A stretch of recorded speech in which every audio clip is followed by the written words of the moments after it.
मैं आप सबों का धन्यवाद देना चाहता हूँ कि आप अपना कीमती समय परमेश्वर की इबादत के लिए, परमेश्वर के लिए, महिमा के लिए आपने दिया है। तो इस वक़्त हम प्रार्थना में जाएँगे और इस वक़्त हमारे बीच में पास्टर प्रदीप सिंह हैं। इस सभा को शुरू करने से पहले वो प्रार्थना में हमें अगुवाई करेंगे। पास्टर प्रदीप सिंह। आइए प्रार्थना करें।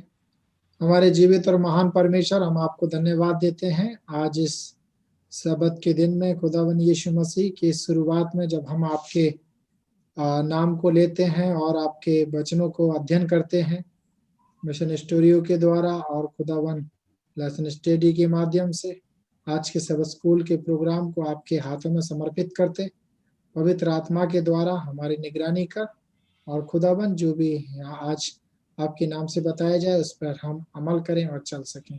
सारे प्रोग्राम को, सभी जन को, पार्टिसिपेंट को आपके हाथों में सौंपते हैं और प्रार्थना प्रभु यीशु के नाम से मांगते हैं, आमीन। आपको मैं धन्यवाद देना चाहता हूँ। गुड मॉर्निंग, हैप्पी सबत। और आज खास तौर से स्वागत करता हूँ फ्यूचर टॉक में कैसे हम अपने भविष्य को अच्छा और बेहतर बना सकते हैं। आज एक ऐसे विषय के बारे में बात करेंगे जो प्रकृति के द्वारा मानव को प्राप्त हुआ और जिसे चारकोल, कोयले के नाम से जाना जाता है। प्रिया जी, जो कोयला हमारे जीवन के लिए बहुत ही लाभकारी और उपयोगी है, जिसका हम अपने जीवन में एक मेडिसिन, एक दवाई के तौर पर इस्तेमाल कर सकते हैं। बताया है कि जब लूज मोशन लग जाते हैं तो उसमें जो चारकोल है, जो कोयला है, वो बहुत ही लाभकारी होता है। और जी मिचलाना, उल्टी और पेट में गैस हो जाना, तो चारकोल जो है, जिसे कोयला कहा गया हिंदी में, वो बहुत ही लाभकारी है। प्रिया जी, जो कोयले का एक पाउडर बना करके और उसे 2 चम्मच कोयले का पाउडर 1 गिलास पानी में जो है उसे घोल लीजिए और उसको जो है आप ले लीजिए। और ये जो कोयला है आपको जो है गैस में, उल्टी में, और आपको जो हिंदी में कहा जाता है दस्त हो जाते हैं, पेट खराब हो जाना, उसमें बहुत लाभकारी है ये। और आगे बताया है कि कभी कभी चर्म रोग हो जाता है, या जोड़ों में दर्द या सूजन हो जाती है, या कोई विषैला सांप काट लेता है या मधुमक्खी काट लेती है, तो कोयले का पाउडर बना करके उसका लेप कर लीजिए। जिस जगह पर किसी मक्खी ने या किसी सांप ने जो है काटा है या कहीं पर दर्द हो रहा है, और उसको जब तक लगाइए जब तक क्या सांप का काटा हुआ या मधुमक्खी का या कोई घाव है वो ठीक नहीं हो जाता है। और उसको लगाने से जो है आपका जो स्वास्थ्य है और जो जख्म है वो भला और चंगा हो जाएगा। और इसको लगातार जो है आप ग्रहण कीजिए और लगातार इस्तेमाल कीजिए। और बताया है कि चारकोल जो है ये बहुत अच्छी मेडिसिन है, जिसका हम घरेलू तौर पर जो है इस्तेमाल कर सकते हैं और अपने स्वास्थ्य को अच्छा और बेहतर बना सकते हैं। तो प्रिया जी, जो इसका इस्तेमाल कीजिए अपने दैनिक जीवन में और अपने स्वास्थ्य को परमेश्वर के लिए अच्छा और बेहतर बना करके उसकी महिमा के लिए इस्तेमाल कीजिए। सुंदर फीचर टॉक के लिए बहुत बहुत धन्यवाद करते हैं। जय मसीह। धन्यवाद देते हैं परमेश्वर, क्योंकि परमेश्वर ने आज हमको ये मौका दिया है कि हम इस मिशन समाचार को, परमेश्वर के गवाही को हम आपके समीप पहुंचा सके। मैं किर्गिस्तान से हूं और मेरा नाम जेसिस मैक्सिलियानो गोमेज है। मेरा उम्र 24 बरस है और मैं एक चोट के कारण, मेरे कंधे के चोट के कारण ऑपरेशन के दौरान मैं मरने पर ही था और मैं विश्वास नहीं था कि मैं बचूंगा, लेकिन परमेश्वर ने हमको प्रबल बनाया, हमको चंगाई दिया। मैंने अर्जेंटीना में एक कॉलेज में अध्ययन, एक विश्वविद्यालय में अध्ययन करने के लिए मैं गया और उस कॉलेज का, उस विश्वविद्यालय का नाम रिवर प्लेट विश्वविद्यालय है, जिसमें स्नातक मैंने कर रहा था।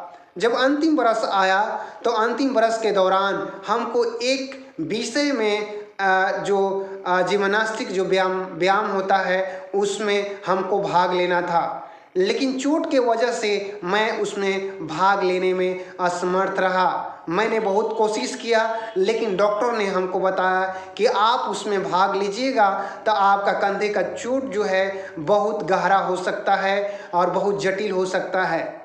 मैंने विचार में पड़ गया, क्योंकि मेरे पास पैसा भी नहीं था कि मैं किस तरह से कुछ कर पाऊँ, लेकिन वो जो विषय था, हम जिम्नास्टिक विषय को मैं पास नहीं करता तो और एक्स्ट्रा 2 बरस वहाँ पर रहना पड़ता और उस कोर्स को पूरा करना पड़ता।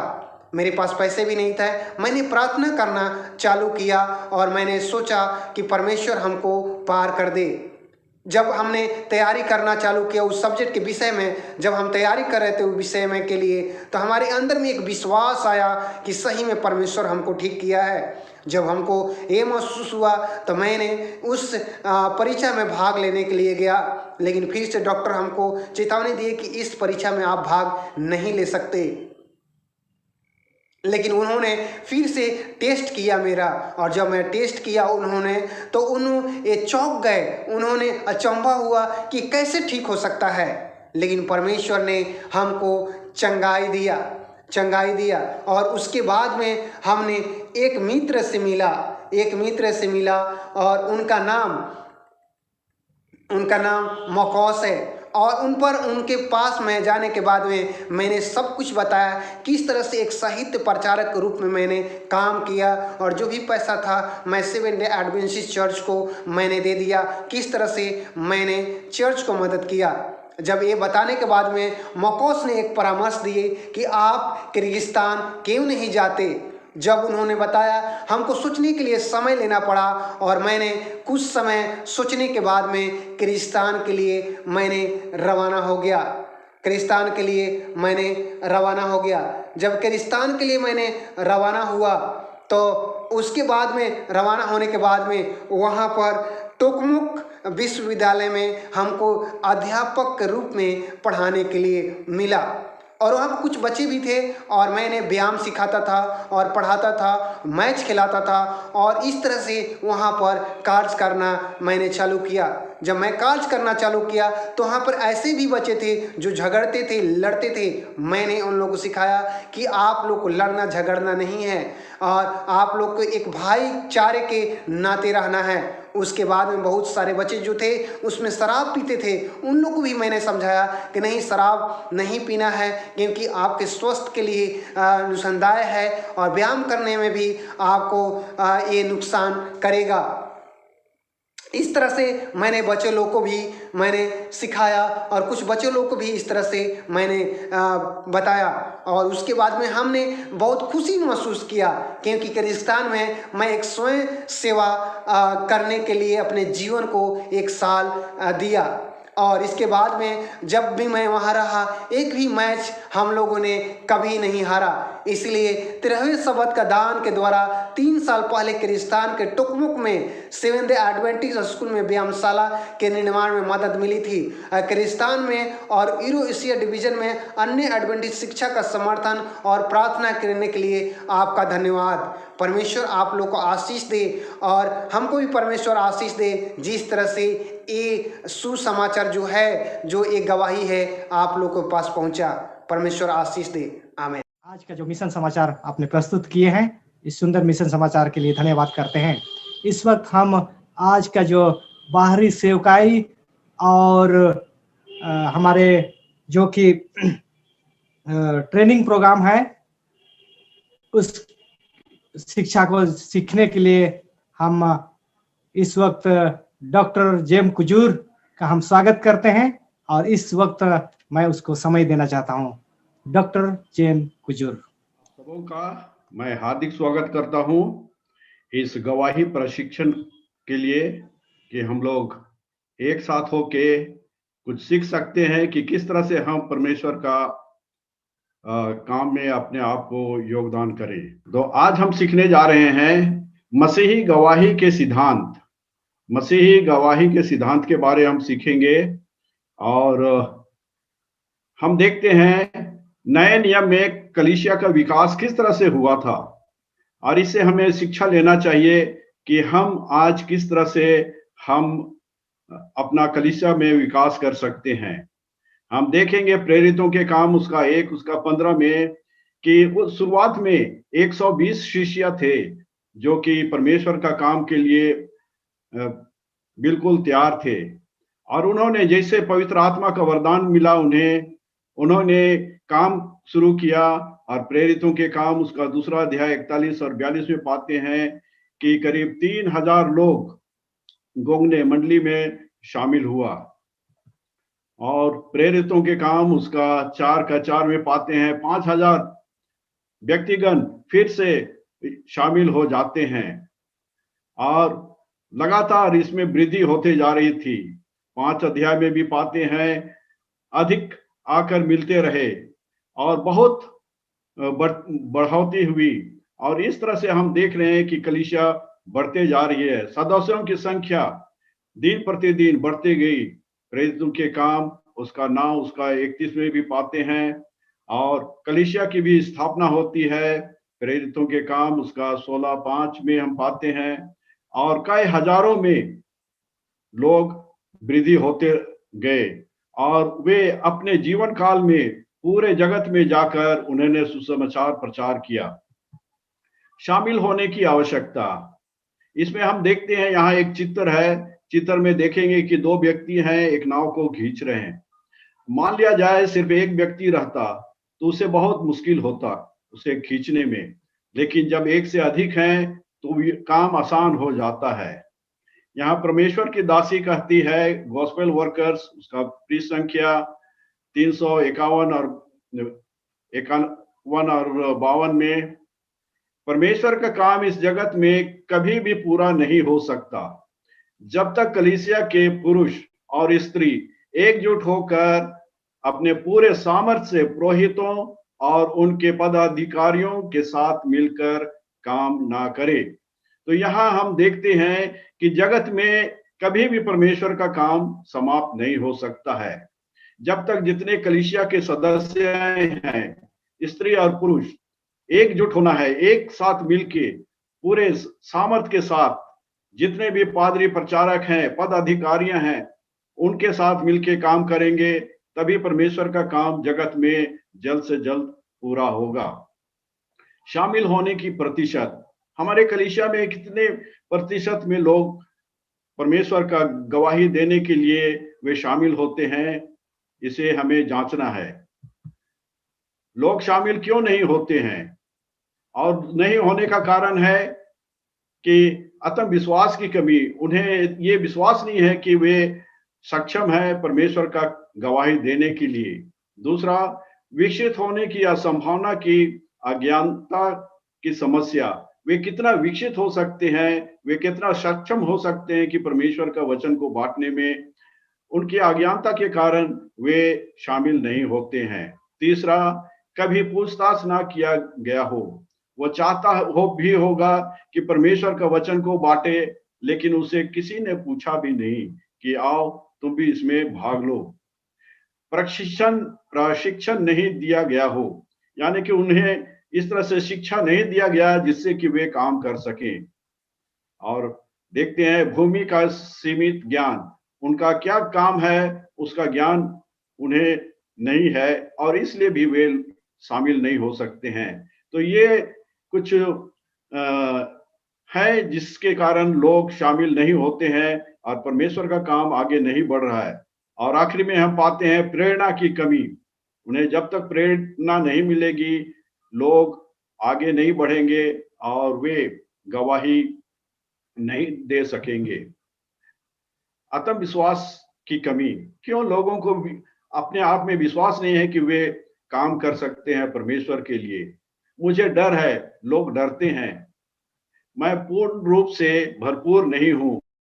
उन्हें ये लगता है कि शायद मैं इसमें अच्छी तरह से मैं कर नहीं पाऊंगा, मुझ में उस कार्य को करने के लिए क्षमता नहीं है, हमें सामर्थ्य नहीं है, क्षमता नहीं है, इस तरह से लोग सोचते हैं। मैं बहुत कम उम्र का हूं या अधिक उम्र का हूं और इस कारण से भी लोग भाग नहीं लेते हैं। मैं धार्मिक विषयों में शिक्षित नहीं हूं, उनको लगता है कि वे यथार्थ ज्ञान उनमें नहीं है जिससे कि वे उसे दूसरों तक बांट सके। तो ये आत्मविश्वास की कमी के कारण बहुत सारे लोग गवाही का काम करने से रुक जाते हैं। विकसित होने की संभावना की समस्या, यहाँ एक बांध का उदाहरण लेते हैं। एक नदी थी जो हमेशा बहती थी और बाढ़ आने से बहुत सारे लोग उस पर डूब जाते थे, फसल नष्ट हो जाती थी और इस तरह से चलता रहा। लेकिन कितने लोगों ने ये सोचा क्यों ना इस पर हम एक बांध बांधे, और उन्होंने बांध बांधा और जब बांध बन गया तो बाढ़ से लोग पीड़ित नहीं होने लगे, उनकी फसल नष्ट नहीं होने लगी, लोग उससे प्रभावित नहीं हुए, बल्कि उस बांध के चलते जितने पानी एकत्रित हुए थे वे बहुत सारे ऐसे जगह में वे पानी का को ले जाने लगे जहां की उपज ठीक से नहीं होती थी, वहां की उपज बढ़ गई। लोगों ने विचार किया कि इससे जल विद्युत भी बनाया जाए और उन्होंने विद्युत बनाया और इससे हर घर में रोशनी आई और उनका व्यवसाय भी बढ़ता गया और इस तरह से वे काफी अच्छे स्थिति में पहुंच गए। और इसी तरह से है कि हमारे बीच में बहुत सारे सदस्य हैं और वे आते हैं जाते हैं और ऐसे ही बीतता जाता है, कभी पूछताछ ना किया गया हो। व्यक्तिगत सेवकाई पर अनुसंधान, तो इसमें हमें करना है कि जितने भी व्यक्ति हैं उनके लिए व्यक्तिगत सेवकाई के लिए हमें काम बांटना है, उन्हें ट्रेनिंग देना है, उन्हें शिक्षित बनाना है और उन्हें काम सौंपना है जिससे कि वे गवाही देने में आगे बढ़ें और सब कोई एकजुट होकर परमेश्वर का काम को आगे बढ़ाएं। प्रशिक्षित नहीं होना, यहाँ क्रिश्चियन सर्विस उसका 59 पृष्ठ में कहती है मिसिस वाइट, बहुत से लोग कार्य के लिए इच्छुक होंगे यदि उन्हें शुरुआत करने के तरीका सिखाए जाएं। तो यहाँ देखते हैं कि बहुत सारे हमारे ले मेंबर हैं, वे कार्य करने के लिए इच्छुक होंगे और वे करेंगे, लेकिन उन्हें शुरुआत करने के लिए हमें तरीका सिखाना है। जब हम उन्हें इस तरीका को सिखाएंगे तभी वे आगे बढ़ेंगे और ये गवाही का काम को वे करेंगे। भूमिका का सीमित ज्ञान, बहुत सारे लोगों को उन्हें क्या करना है उनका पूरी तरह से ज्ञान नहीं है। पादरियों की भूमिका प्रचार करना और सदस्यों की भूमिका पादरियों को आर्थिक सहायता देना, यही उनके लिए एक सीमित ज्ञान है कि सिर्फ पादरी हैं, प्रचारक हैं, उन्हें प्रचार करना है, सेवकाई करनी है और जितने सदस्य हैं उनकी भूमिका है कि अपना व्यवसाय करें और जो भी आमदनी होती है उसे चंदा दशवांश के द्वारा उन्हें सपोर्ट करें। गलत धारणा है, बहुतों का गलत धारणा है, इसमें पादरी आत्मिक मजबूती है, लोगों का धारणा है कि पादरी हैं तो उनका आत्मिक मजबूती है, आत्मिक बुलावा है, विशेष पुरस्कार उन्हें मिलेगा। लेकिन जो सदस्य हैं आत्मिक कमजोरी है, उनमें लौकिक बुलाव है और साधारण पुरस्कार मिलेगा। और ये जो धारणा है ये गलत धारणा है। ग्रेशियन ने कहा कि दो प्रकार के मसीही हैं, एक उच्च कोटि के और एक निम्न कोटि के, एक है कि पादरी प्रचारक और एक है सदस्य। टर्नाई का स्टीफन का भी इसी तरह से कहना था, दो प्रकार के मसीही हैं, पहला निम्न स्तर, दूसरा उच्च स्तर। लेकिन मार्टिन लूथर का कहना था, परमेश्वर अपना काम साधारण सदस्यों से पूरा करना चाहता है। मसीह के दो शरीर नहीं है, ना कि दो प्रकार के शरीर। मसीह का सिर्फ एक शरीर है और वे जितने भी लोग यीशु मसीह को अपना उद्धारकर्ता करके ग्रहण करते हैं, सब उसके सदस्य हैं, उनके लोग हैं और वे उनके पुरोहित भी हैं। बाइबल में सदस्यों का अर्थ क्या होता है? लाओस का अर्थ एक विशेष लोग या परमेश्वर के अपने लोग होता है। पुराने नियम में इस्राएल परमेश्वर के शेष संतान कहलाते थे और नए नियम में जो यीशु पर विश्वास करते और अपना प्रभु और उद्धारकर्ता करके ग्रहण करते हैं, वे परमेश्वर के लोग हैं, एक विशेष लोग हैं और शेष संतान हैं। सदस्यों की भूमिका को समझना। क्रिश्चियन सर्विस 68 पृष्ठ में कहता है, पादरी को सभी जिम्मेदारी लेना और सभी कार्य करना। इस तरह का विचार एक बड़ी गलती है। यदि एक पादरी है या प्रचारक है तो सारा काम अपने ऊपर ले लेगा। जितने सेवकाई के काम है, मिसेस वाइट परमेश्वर की दासी परमेश्वर के चलाए जाकर वो कहती है कि इस तरह का विचार और इस तरह का कार्य करना बहुत गलत है। शामिल होने का धार्मिक शिक्षा, सुसमाचार का कार्याधिकारी या बाइबल की आज्ञा है। विश्वासियों को पुरोहित होना यह धार्मिक शिक्षा है। मसीह का शरीर यह भी धार्मिक शिक्षा है। आत्मिक वरदान यह धार्मिक शिक्षा है जो कि सब लोगों को वरदान मिला है। सुसमाचार का कार्याधिकार, यहाँ मत्ती 28 उसका 19 और 20 में कहता है, इसलिए तुम जाकर सब जातियों के लोगों को चेला बनाओ और उन्हें पिता और पुत्र और पवित्र आत्मा के नाम से बपतिस्मा दो और उन्हें सब बातें जो मैंने तुम्हें आज्ञा दी है मानना सिखाओ, और देखो मैं जगत के अंत तक सदा तुम्हारे संग हूं।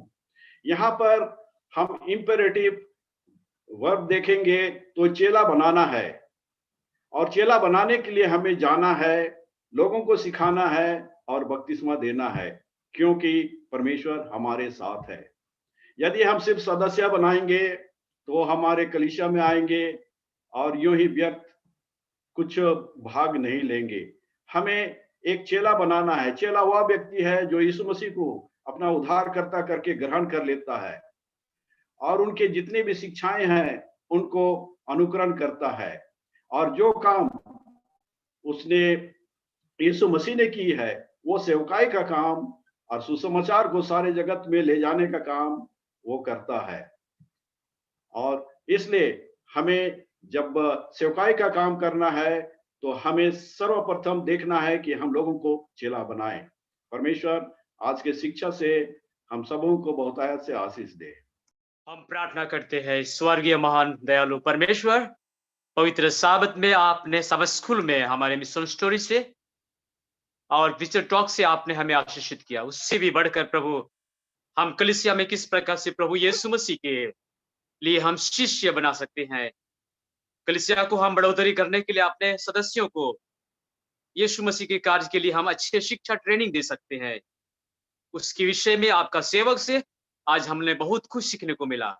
हम सबको आशीष दीजिए ताकि हम अगले साबत आएंगे और इसी तरीके से प्रभु यीशु मसीह के लिए बहुत सारी चीज शिक्षा की दायक चीजों को सीख सके और कलीसिया को इस प्रकार से हम हरे भरे और प्रभु यीशु मसीह के लिए हम इसको संपन्न बना सके। तब तक के लिए प्रभु हमें विदाई दीजिए। प्रभु यीशु के नाम में हमने मांगा है, दया करके सुन और सब में ग्रहण कीजिए। आमीन। और जितने लोग आज हमारे साथ मीटिंग में हैं और जितने लोग आज हमें जूम में के अलावा यूट्यूब में देख रहे हैं, मैं सभी को स्वागत करता हूं। आइए हम जो है इस कार्यक्रम को आरंभ करें। इससे पहले मैं चाहता हूं कि हमारे बीच में पास्टर नरेंद्र मनहर है, प्रार्थना में अगुवाई करेंगे।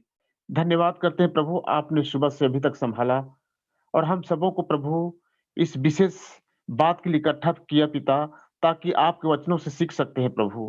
हे पिता, हम सबों को पवित्र आत्मा से अगुवाई कर प्रभु कि आपकी भेद भरी बातों को समझ सके और हम अपने जीवन में चल सके पिता।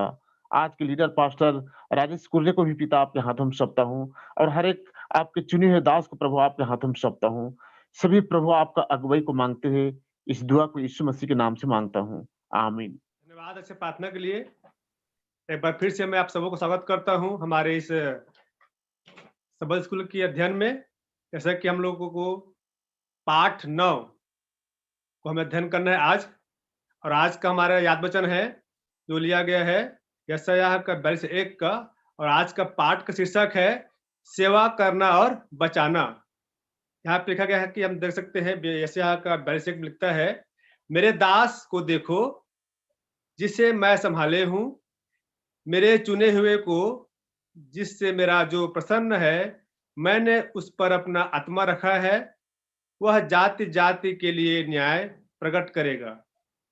ये आज का याद वचन है। और जैसा कि हमने कहा कि पाठ 9 का हम लोग अध्ययन कर रहे हैं और इसका शीर्षक है सेवा करना और बचाना। हम देख सकते हैं कि इस पाठ के जो हमारे शीर्षक के आधार पे हमारा जो अध्ययन रहेगा, और यहाँ पे जो कि हमारे विषय में जो हम आज पढ़ सकते हैं, जान सकते हैं, हम आगे बढ़ते हुए देखते हैं कि बहुतों को लगता है कि धरती पर जहाँ यीशु मसीह ने प्रचार किया, सेवा किया और घूमे फिरे, उस जगहों को हम देखते, या फिर हम उस जगहों पर जाकर के हम जो है घूमेंगे फिरेंगे। लेकिन यदि हम आज किसी गरीब, दुखी, लाचार, बेबस इनके जीवन में देखें, झांकें, तो हमें जो है प्रभु यीशु मसीह की जो कदमों की छाप है वो दिखाई देगा, और हम जान जाएंगे कि हमारा जो परमेश्वर पिता का जो सेवा टहल है वो किस प्रकार है। हमें उन जगहों में जाने की आवश्यकता नहीं है जहाँ पर यीशु मसीह ने जो है घूमे फिरे, प्रचार प्रसार किए, सेवा टहल किए। आज हम जो है भीड़ भाड़ शहर के लोगों के बीच जाकर के देख सकते हैं कि उनकी जो छाप है आज भी जो है उनके हृदय में छपा हुआ है। हम जो है क्वार्टरली के इस अध्याय में आगे बढ़ते हुए मैं चाहता हूं कि आज इस प्रकार से हमने टॉपिक पढ़ा सेवा करना और बचाना, तो मैं चाहता हूं कि हमारे बीच में जितने लोग जुड़ पाए हैं और जिनके पास जो हमारे परमेश्वर की जो ज्ञान का जो स्रोत है, हमें वही होती है, हम इस विषय पे अध्ययन करेंगे। मैं चाहता हूँ सबसे पहला जो हमारा सवाल है, दास सेवक किसे कहते हैं और हमारे जीवन में इसकी क्या भूमिका है? धन्यवाद पास्टर कुरे। दास सेवक किसे कहते हैं और हमारे जीवन में इसकी क्या भूमिका है, जो आपका सवाल जो है, ये सचमुच में ये दास या सेवक बहुत ही क्या कहेंगे, दिखने में तो बहुत सरल लगता है, लेकिन ये बहुत ही गंभीर है, जिसको कि किसी का सेवा करने के लिए हम चुने गए हैं, और जब तक हमको परमेश्वर नहीं चुनेगा तब तक हम किसी का सेवा नहीं कर सकते हैं। जिस तरह से चेले लोग एक दूसरे को देख रहे थे कि कौन किसका पांव धोएगा, और वो अपने को नम्र करना नहीं चाह रहे थे और अपने को बड़ा दिखाना चाह रहे थे, लेकिन यीशु मसीह वहां पर एक दास का नमूना दिया, एक सेवक का नमूना दिया, और उसी तरह से जब सेवक या दास कहेंगे तो ये परमेश्वर के द्वारा चुना जाना चाहिए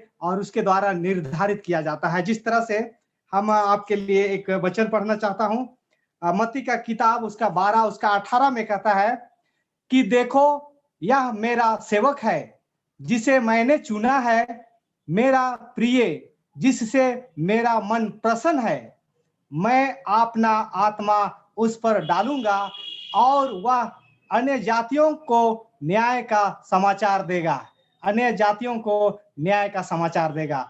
तो इस तरह से मेरे विचार में दास या सेवक जो परमेश्वर के द्वारा जो चुने गए हैं वही होता है। धन्यवाद। या दास का जब हम मतलब देखते हैं, दास एक किसी की पहचान के तौर पर एक किसी की जो है किसी की अधीनता को दर्शाता है, या किसी पद के नीचे नियुक्त किया हुआ व्यक्ति है। और जब हम इस अध्ययन में जब देखते हैं तो ये परमेश्वर के एक नमूने के तौर पर जो उसकी शिक्षाओं के सिद्धांतों पर और उसके आदेश के अनुसार उसके साथ चल रहे हैं ये, और जो उसकी शिक्षाओं को फॉलो कर रहे हैं, तो यानी कि दास वो जो मसीह या परमेश्वर के पीछे चलने वाला या उसके पद चिन्हों पर खड़े रहने वाला भी एक दास को दर्शाता है। जाने कि हमारे संसार में बहुत से दास दासियां होते हैं, मगर परमेश्वर ने उन्हें एक अलग पहचान के रूप में एक खास काम के लिए रखा है, जो एक हम दास के जरिए यहाँ लेसन में देख रहे हैं। धन्यवाद। यहाँ पर और हमारे पास जवाब आ रहे हैं। पास्टर टुडू जी हैं, प्लीज आपका स्वागत है। थैंक यू पास्टर, इतने अच्छे सवाल के लिए। और मेरे मन में इसका जवाब के लिए कुछ जवाब मैं ढूंढ रहा था। मैं जिसया का किताब 41 और उसका 8 में पढ़ रहा था। जिसया 41 और उसका 8 में लिखा इस प्रकार से, हे मेरे दास इज़राइल, हे मेरे चुने हुए याकूब, हे मेरे मित्र अब्राहम के वंश, तू मेरा दास है, मैंने तुझे चुना है और तुझे ताज पहनाया है। मत डरो क्योंकि मैं तेरे संग हूँ, इधर जिधर मत देखो, मैं तुम्हारे परमेश्वर यहोवा हूँ, मैं तुझे ढूंढता हूँ और तेरी सहायता करूंगा। ओके, सो दास सेवक, चाहे हम दास बोले या सेवक हैं, मेरे विचार से जिसका 41 के मुताबिक सेवक या दास जो है उसके ऊपर कोई मालिक है, वो खुद मालिक नहीं है और वो अपने मालिक के हुक्मों को, आज्ञाओं को वो बेखूबी से वो निभाता है। और इसलिए बाइबल कहता है कि मैंने उस सेवक को मैंने बुलाया है और मैं उनके साथ रहूंगा। सो सेवक का अपना मन मर्जी वो नहीं करता। यहाँ पर सेवक और या दास कभी भी अपना मालिकाना हक नहीं जमाता। वो किसी के अधीन में वो नम्रता के साथ उसकी आज्ञाओं को पालन करता है। और अभी तक मुझे स्पष्ट नहीं है वो दास यहाँ कौन है, लेकिन इतना मुझे मालूम है कि एक सेवक या एक दास वो अपने मालिक का आज्ञाओं को बेखूबी से वो निभाता है। थैंक यू सो मच कि आपने यहाँ पर अच्छे प्रकाशन डाले। और कोई है जो हमारे बीच में चाहते हैं कि कुछ पॉइंट में ऐड करना चाहते हैं? बड़ा अच्छा सवाल आपका है कि दास से क्या तात्पर्य है। जब दास है तो उसका एक मालिक भी है, और दासता जो शब्द है वो अपने आप में बोध कराता है कि ये सबसे नीचे का पायदान है। इससे नीचे, दासता से नीचे कोई भी नीचा नहीं हो सकता, ये सबसे लास्ट है। लेकिन दास जो है वो दो तरह से है, चाहे तो खुशी से स्वीकार करे, खुशी से स्वीकार कर ले, या बाई फोर्स यानी कि प्रेशर के साथ वो इसे स्वीकार करे। लेकिन दास का मतलब है दास, और दास जो हैं वो बिके हुए हैं, जिनका मूल्य चुका दिया गया है। अब उसकी, और मूल्य चुकाने का मतलब है उसने अपनी इच्छा को, जो अपने बारे में वो सोच सकता है, अपनी चीजों को अपने मालिक को समर्पित कर दिया है। मैं दास से इतना ही समझता हूँ। धन्यवाद, सभी ने अच्छे जवाब दिए। और हमारा आज का जो अगला सवाल है, हम एक व्यक्तिगत दास हैं, प्रकाश डाले। थैंक यू सो मच भाई राजेश कुटे जी। हम एक व्यक्तिगत दास हैं। ये व्यक्तिगत शब्द जो है ना मेरे दिल में उतर गया और मुझे याद आया प्रभु यीशु मसीह ने कहा, कोई भी दास दो स्वामियों की सेवा नहीं कर सकता। हम एक व्यक्तिगत दास हैं, इसका मतलब मैं ये समझता हूं कि मैं एक स्वामी का सेवक हूं। मेरा केवल एक ही स्वामी है जिसका आदेश मुझे मानना है, जिसकी इच्छा मुझे पूरी करनी है, जिसे मुझे प्रसन्न करना है, वही मेरा एक ही स्वामी है और वो हमारा परमेश्वर है, उसका पुत्र प्रभु यीशु मसीह है। तो व्यक्तिगत का मतलब हम किसी एक व्यक्ति के दास हैं, या तो परमेश्वर के दास हैं या फिर हम मनुष्य के दास हैं। और मुझे लगता है कि व्यक्तिगत से मतलब केवल एक के दास होने से है। थैंक यू सो मच भाई राजेश कुटे। बरकत जी ने जैसे कहा था कि हम परमेश्वर के दास हैं, उसको थोड़ा और इलैबोरेट करना चाहूंगा। यहाँ पर हमने याद वचन में देखा था कि यशायाह 42 का पहला वचन, मेरे दास को देखो जिसमें मैं संभाले हूँ, मेरे चुने हुए हो, जिसमें मेरा जी प्रसन्न हो, मैंने उस पर अपना आत्मा रखा है। तो मतलब परमेश्वर के दास अगर हमें होना है तो पहले परमेश्वर को हमें चुनना है, वो हमसे खुश होने चाहिए और उनकी आत्मा हमारे अंदर होनी चाहिए। एक और पॉइंट में इसमें जोड़ना चाहूंगा, प्रकाशित वाक्य 7, प्रकाशित वाक्य अध्याय 7 और उसका 3 वचन देखिए। जब तक हम अपने परमेश्वर के दासों के माथे पर मोहर ना लगा दें, तो परमेश्वर के दास फिर वही होंगे जिनके माथे पर उनका नाम हो, यहोवा का नाम हो, परमेश्वर का नाम हो, और उनकी आत्मा हमारे अंदर हो। तो हम सब परमेश्वर के दास तभी कहलाएंगे जब ये सारी क्वालिटीज हमारे अंदर होंगी। Thank you. यहाँ पर हम लोग देखते हैं, पुराने नियम की पुस्तक में हम देखते हैं, उसका जो है ईसाइया की पुस्तक, उसका 42 अध्याय का पहला पद में कहता है, मेरे दास को देखो जिसे मैं संभाले हूं, मेरे चुने हुए को जिससे मेरा जी प्रसन्न है, मैंने उस पर अपना आत्मा रखा है, वह जाति जाति के लिए न्याय प्रकट करेगा। इस प्रकार से हम देखते हैं कि इस वचन से हम लोगों को यह मिलता है कि मेरा दास इस्राएल की बात करता है, मेरा दास का परिचय देता है। यह दास कौन है इसके बारे में वो यहाँ व्यक्त करता है, और यह इस्राएल याकूब इस्राएलियों का पूर्वज है। इस्राएल का राष्ट्र मसीह नए नियम में यीशु के रूप में पहचाना जाता है। और यहाँ पर हम मरकुस रचित सुसमाचार में भी देखते हैं, उसका जो है 2 अध्याय का 28 पद में कहता है, इसलिए मनुष्य का पुत्र सबत के दिन का भी स्वामी है। तो आज हम देखते हैं कि हर व्यक्ति किसी ना किसी के दास हैं, कोई और का दास है। तो यहाँ पर हम स्पष्ट समझ सकते हैं कि हम किसके दास हैं, किसके सेवक हैं। तो यहाँ पर बाइबल हमको स्पष्ट कर देता है कि हम सब जो हैं मसीह के दास हैं या मसीह के सेवक हैं। जो प्रभु जो आदेश देगा, जो उसका कमान है, जो कहेगा, उसको हमें पालन करना है।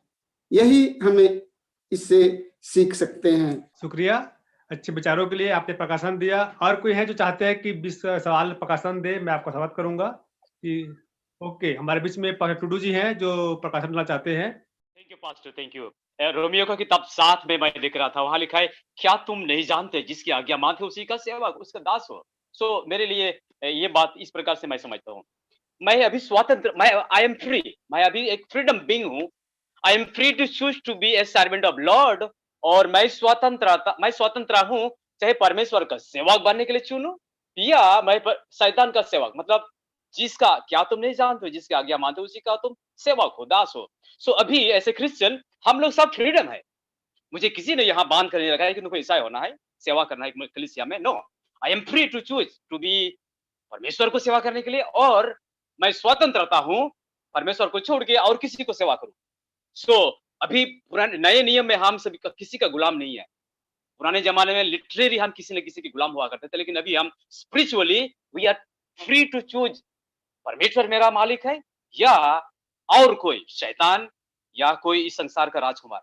सो थैंक यू परमेश्वर कि मुझे वो चूज करने के लिए मौका दिया है, मैं किसको अपना स्वामी मानूं।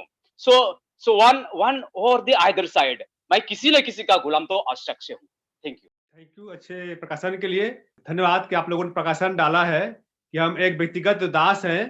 तो आप लोगों ने एक व्यक्तिगत दास के ऊपर बहुत अच्छा प्रकाशन दिए, और हम आगे बढ़ेंगे आज के इस हमारे अध्ययन में। हमारा जो अगला सवाल है, भविष्यवाणियां हमें व्यक्तिगत तौर पर कैसे प्रभावित करती है? हमारे बीच में बरकत सर हैं।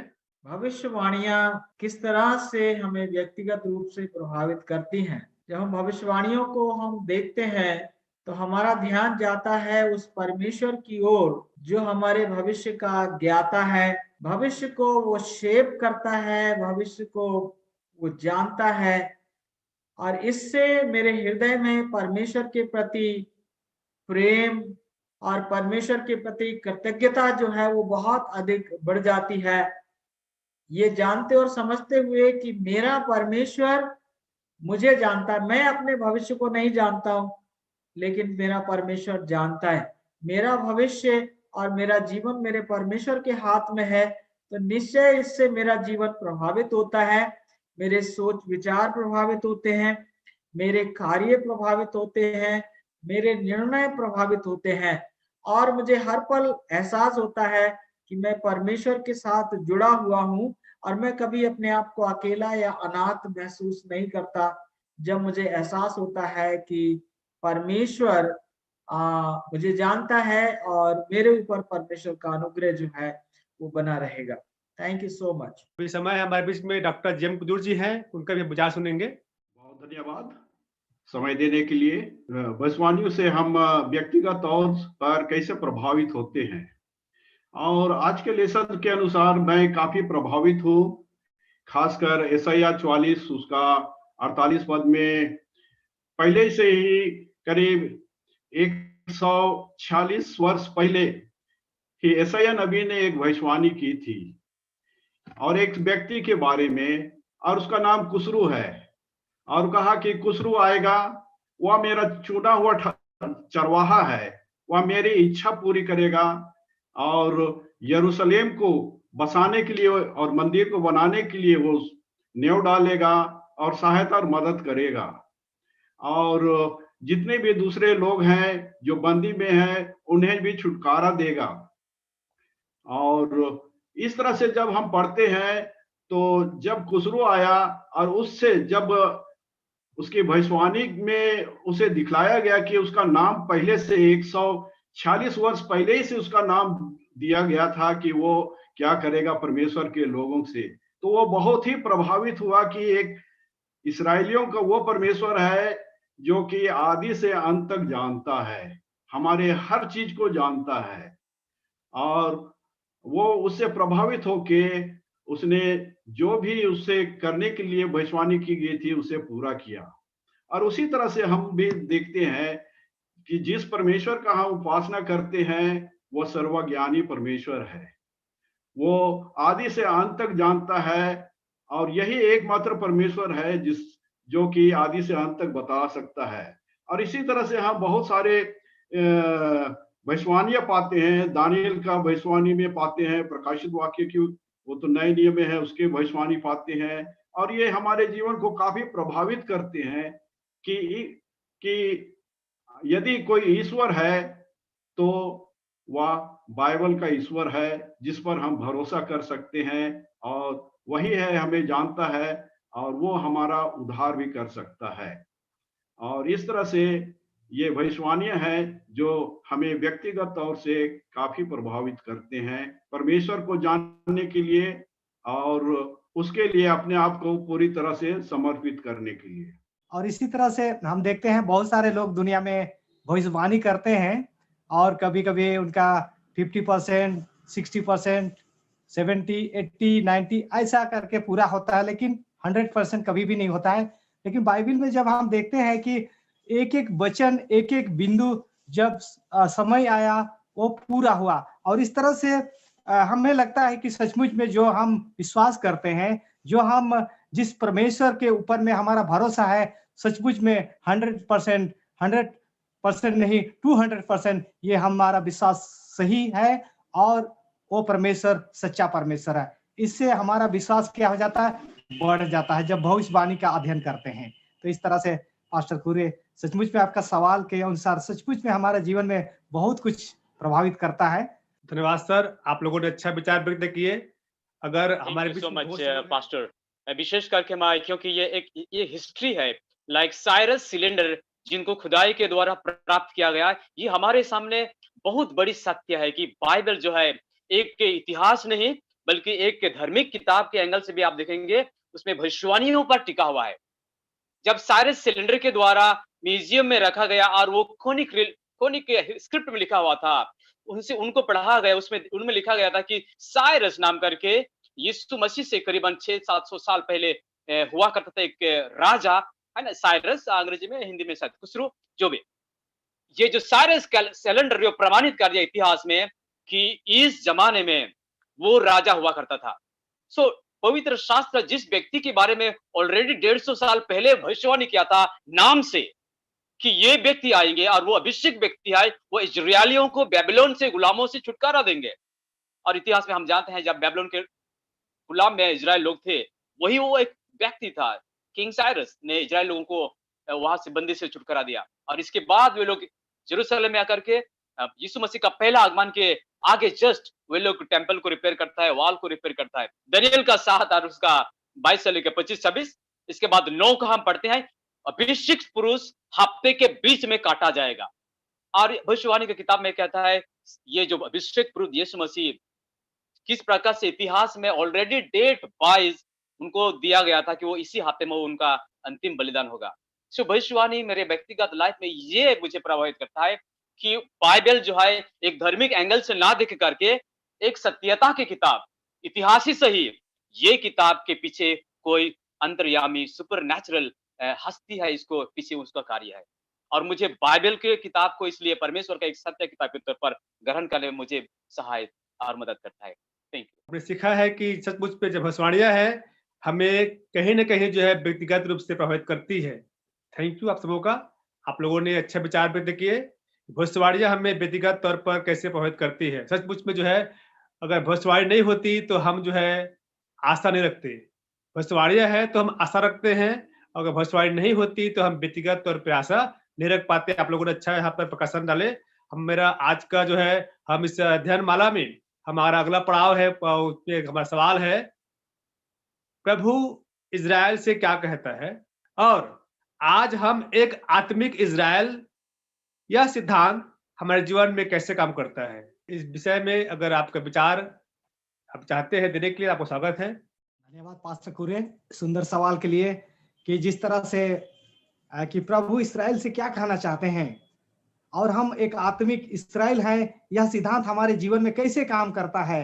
हम सचमुच में इस्राएल एक चुना हुआ कौम था, चुने हुए लोग थे और परमेश्वर इस्राएल से कहना चाहता था कि वे परमेश्वर का गुण प्रकट करें, परमेश्वर का जो ज्योति है उसको बांटे, और यही उनसे उम्मीद करता था।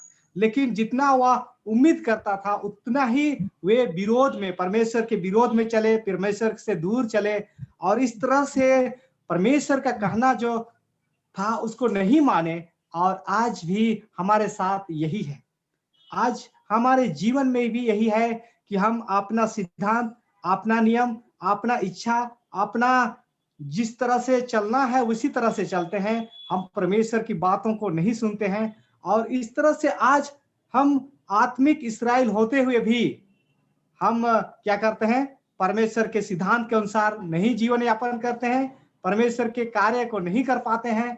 और ये चीज हमारे जीवन के लिए एक कमी है जो इस आत्मिक इस्राएल को करना चाहिए कि परमेश्वर के बात के अनुसार, परमेश्वर की इच्छा के अनुसार हमें चलना चाहिए। धन्यवाद जी। हमारे बीच में डॉक्टर कुजूर जी हैं, तो आपको स्वागत है। बहुत धन्यवाद पास्टर अनिल लकड़ा को इसका जवाब देने के लिए कि जिस तरह से वो चाहता है हमें काम करने के लिए वैसा हम नहीं करते हैं। दरअसल में परमेश्वर ने इस्राएलियों को खासकर चुन लिया था और अपना चुना हुआ वंश बनाया था और वो चाहता था कि जो परमेश्वर है उसको लोगों तक प्रकट करे। लेकिन इस्राएलियों ने अपना कर्तव्य को भूल गया और वे सोचने लगे कि परमेश्वर ने हमें चुना है खास करके इसलिए कि हम कुछ बेहतर लोग हैं दूसरों के बजाय, और वे दूसरों से अपने आप को अलग रखने लगे, अपने को ज्यादा पवित्र समझने लगे और उनके साथ घुलना मिलना अधिक नहीं होता था। और साथ में जो संवाद उन्हें बांटना था संसार को, उनको उन्होंने बांटने से चूक गए। और जब हम आत्मिक इस्राएल हैं तो आत्मिक इस्राएल होने के नाते परमेश्वर ने हमें 3 दूतों का संवाद हमें खास कर दिया है और हमें इस 3 दूतों का संवाद को संसार में प्रचार करना है। और हम देखें कि हम किसी भी तरह से वह पुराने इस्राएलियों की तरह हम चुक ना जाएं इस 3 दूतों के संवाद को संसार में बांटने के लिए, जिससे कि जो लोग खोए हुए हैं इस संसार में वे सच्चे परमेश्वर को जाने, पहचाने और उसका अनुयायी बने और परमेश्वर के राज के अधिकारी बने।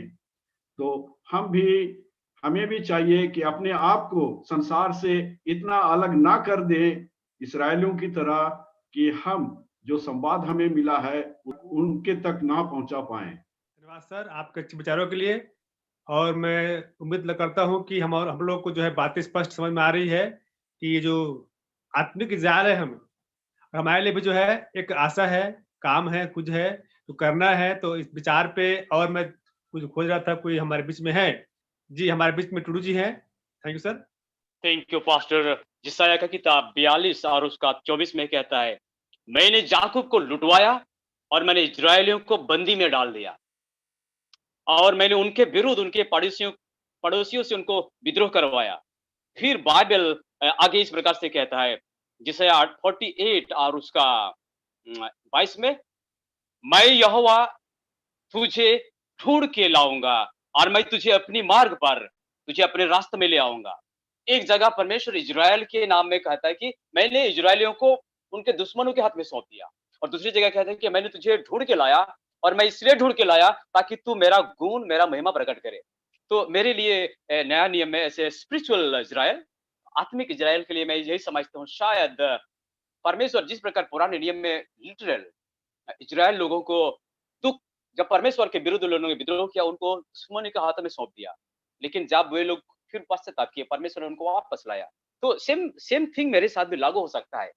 जब तक मैं प्रभु यीशु मसीह के अनुग्रह पर मैं चलता हूँ, परमेश्वर के अनुग्रह मेरे ऊपर है। यदि मैं आज भी विद्रोह करूं तो मुझे कोई डाउट नहीं कि परमेश्वर का दया के हाथ से मैं भी भटक जाऊंगा।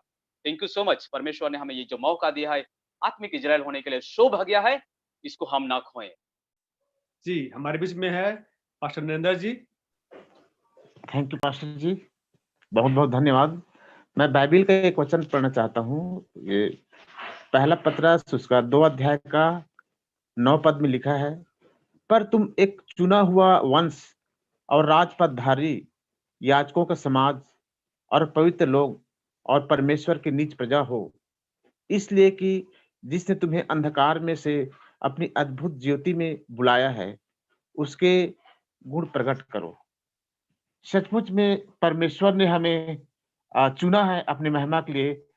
जैसे पिछले जमाना में जब परमेश्वर ने इजराइल को चुना था अपने गुण प्रकट करने के लिए, वैसे ही हम वर्तमान समय में परमेश्वर ने हमें चुना है, हमें उसका निज प्रजा के रूप में चुना है।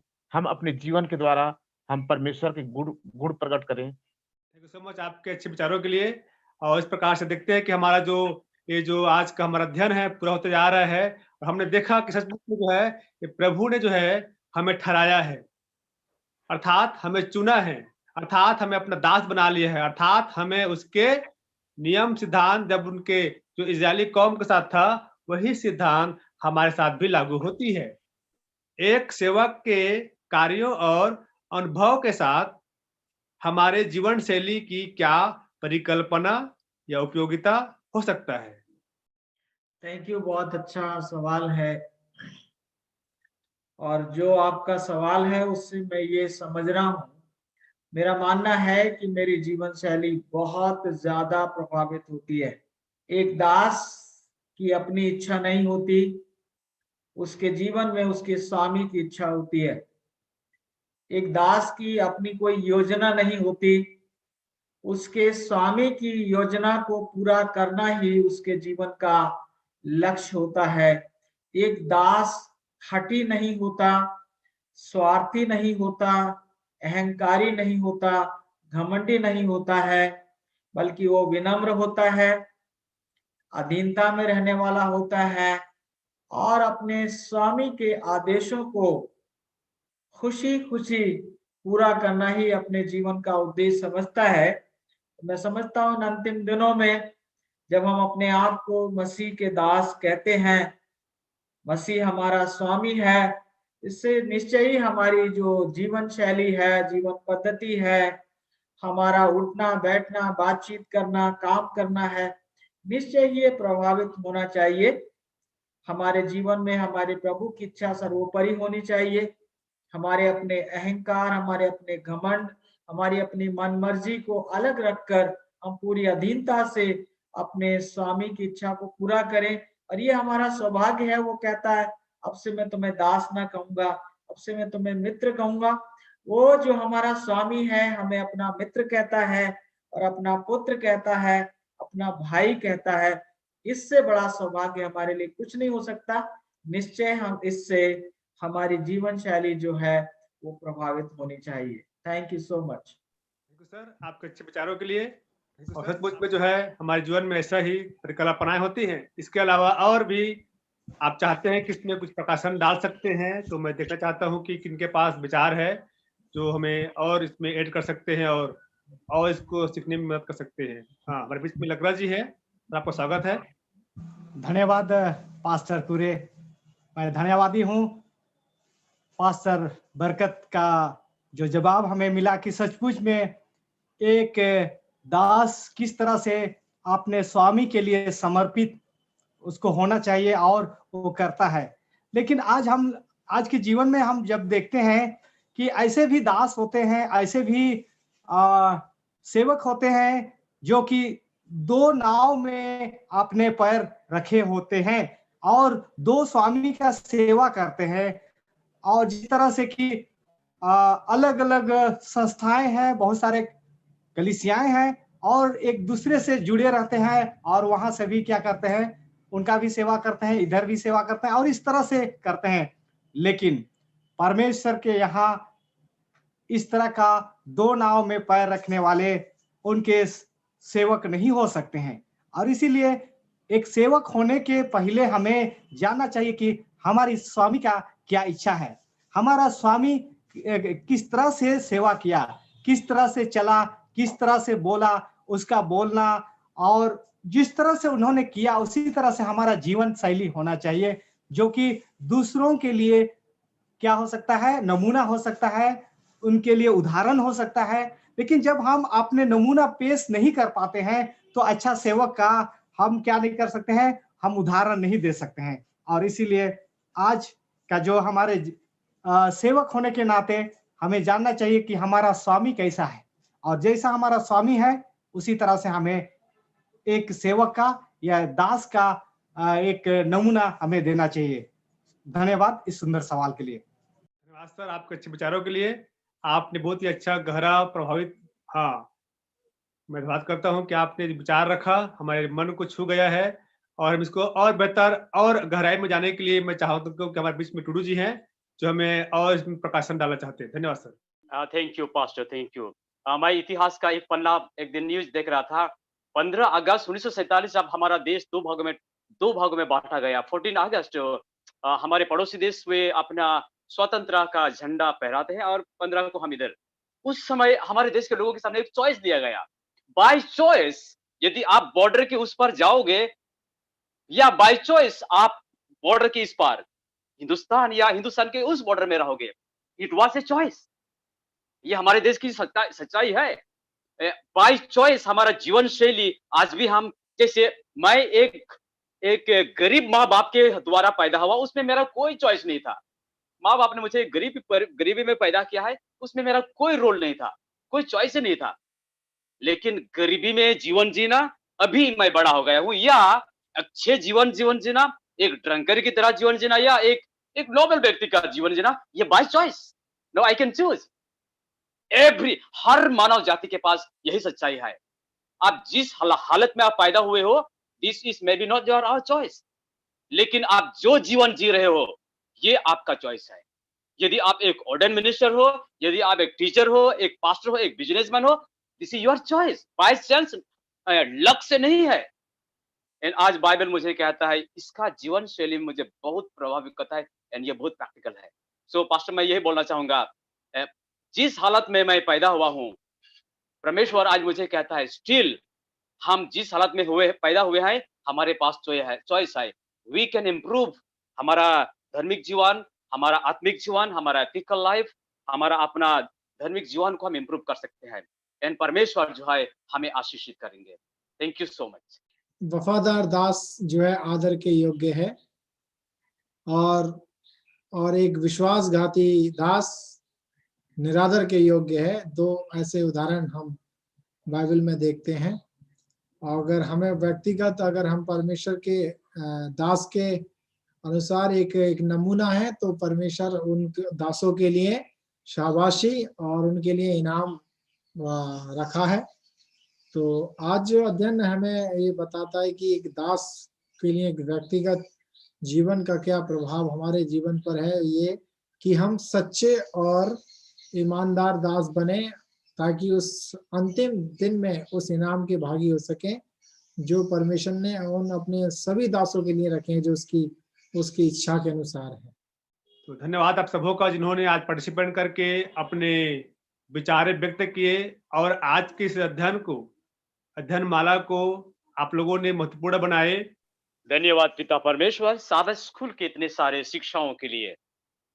सच में प्रभु, हम अपने से हमने चूज किया है, पवित्र आत्मा ने हमें सहायता किया है कि आप हमारे सच्चे मालिक हैं। हमें ऐसा एक सेवक, आपका एक सर्वेंट बनाइए प्रभु, ताकि हम अपने मालिक को, हम इच्छाओं को पूरी करने सके, अपने इच्छाओं को नहीं बल्कि अपने स्वर्गीय मालिक परमेश्वर का इच्छाओं को हम पूरा करने पाए। हम अपने आप को तन मन धन अपने आप को हम आपके हाथों में हम सबमिट और संपूर्ण हम सरेंडर हो जाते हैं अपने उस महान पूरे विश्व के महान मालिक के हाथों। जितने हम पार्टिसिपेंट के साबत स्कूल में बहुत ऐसे आशीष दीजिए और अगले साबत में प्रभु हम सबको लेके आइए यीशु मसीह के चरण में, ताकि हम सब मिलकर के आत्मिक तौर पर हम सब लोग आगे बढ़े और यीशु मसीह के आगमन तक हम विश्वास में थमे रहें। तब तक के लिए सबको विदाई दीजिए प्रभु यीशु मसीह।